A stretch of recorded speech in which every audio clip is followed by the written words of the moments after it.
Many of us have heard the term gentle parenting, which is kind of this idea, more of a modern idea, I guess, where you use empathy and respect and patience, and you try to be kind, when parenting.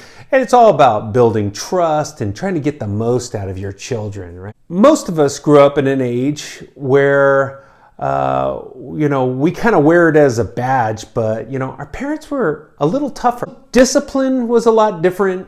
There wasn't a lot of discussions about who was right and wrong, and most of us wear that kind of with a little bit of pride. These are what we consider the good old days. That this was what parenting was like. I'm going to talk to you today about combining these two ideas and finding a happy medium to where you can use the strategies of gentle parenting with your aging loved one. Your parent is your parent and does not want to be parented by you, right? And you're going to get a lot of resistance. And that's where the gentle parenting concepts come up.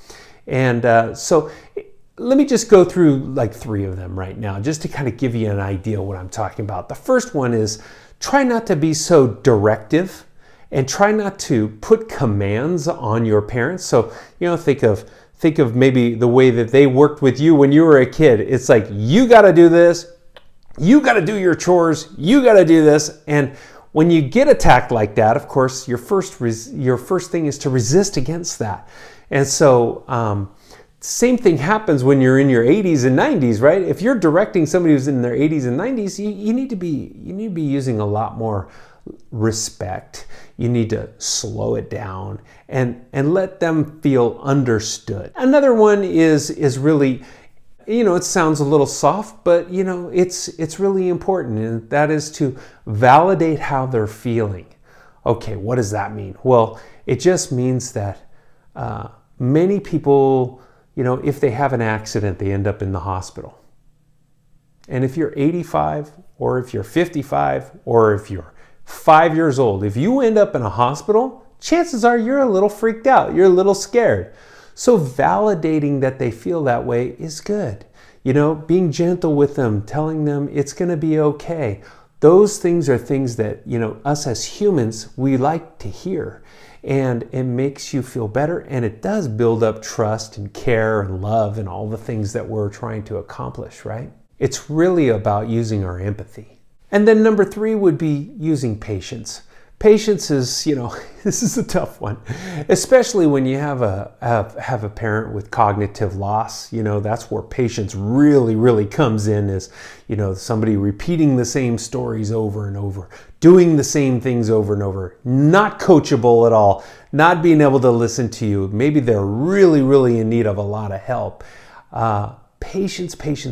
And it's just like, you think about that child who's trying to tie their shoe for the first time. That child is trying to make the loop, hold it, tie it around, do all the stuff. And that might take 20 minutes, right?